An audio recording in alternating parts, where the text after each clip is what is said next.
அஸ்ஸலாமு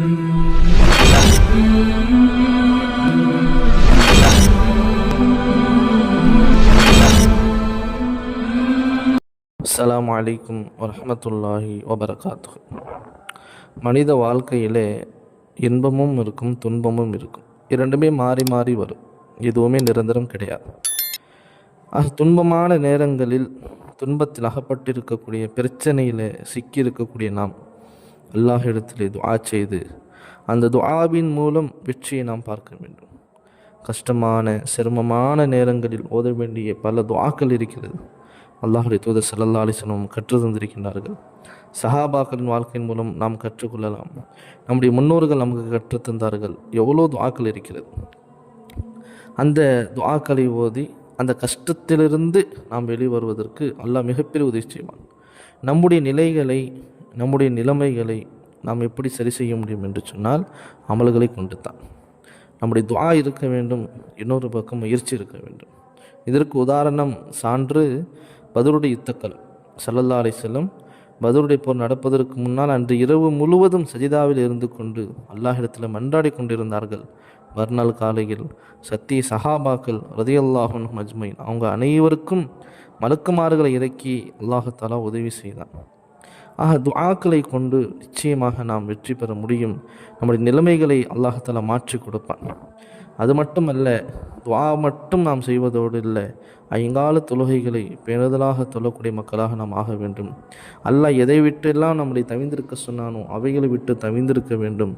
எவைகளை எடுத்து நடக்க சொன்னானோ அதை எடுத்து நடக்கக்கூடிய மக்களாக நாம் உருவாக வேண்டும்.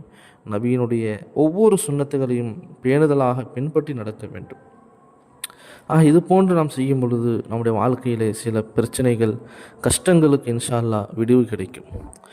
யாரெல்லாம் சிரமத்தில் பிரச்சனையில் சிக்கி கொண்டிருக்கிறார்களோ, சில மக்கள் இப்படி சொல்கிறார்கள், ரொம்ப பிரச்சனையாகவே இருக்குது, அதுலேருந்து எப்படி விடுவிக்கிறதுன்னு தெரியல, அல்லாஹுடையது எப்போ கிடைக்கும் நமக்கு தெரியல, இப்படியெல்லாம் சில மக்கள் இருக்கிறார்கள் நினைத்து கொண்டு.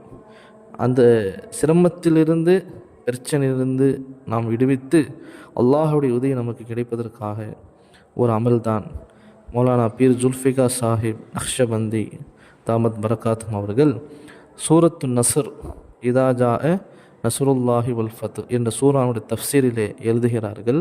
இந்த சூராவுடைய சிறப்பம்சத்தை பற்றி எழுதும் பொழுது, எந்த மனிதருக்கு சிரமம் பிரச்சனை இருக்கிறதோ அந்த மனிதர் ஃபர்லான ஒவ்வொரு தொழுகைக்கு பிறகு, ஃபஜருக்கு பிறகு, லுஹருக்கு பிறகு, அசருக்கு பிறகு, மஹ்ரிபுக்கு பிறகு, இஷாவுடைய தொழுகைக்கு பிறகு, இது போன்று ஒவ்வொரு வக்துடைய தொழுகை, ஃபர்லான தொழுகைக்கு பிறகு 7 முறை இந்த சூறாவை ஓதி வர வேண்டும். இவ்வாறு ஓதினால் அல்லாஹ் நிச்சயம் அவர்களுக்கு அந்த பிரச்சனை பாதுகாப்பை தருவான். அல்லாஹ் தஆலாவுடைய உதவியும் அந்த மக்களுக்கு கிடைக்கும். பிஸ்மில்லாவுடன் 7 முறை நாம் ஓதி வர வேண்டும். பிஸ்மில்லாஹிர் ரஹ்மானிர் ரஹீம். இதா ஜாஅ நஸ்ருல்லாஹி வல் ஃபத்ஹ் وَرَأَيْتَ النَّاسَ يَدْخُلُونَ فِي دِينِ اللَّهِ أَفْوَاجًا فَسَبِّحْ بِحَمْدِ رَبِّكَ وَاسْتَغْفِرْهُ إِنَّهُ كَانَ تَوَّابًا என்பதாக பிஸ்மில்லாவுடன் 7 முறை இன்ஷா அல்லாஹ் ஓதி வாருங்கள்.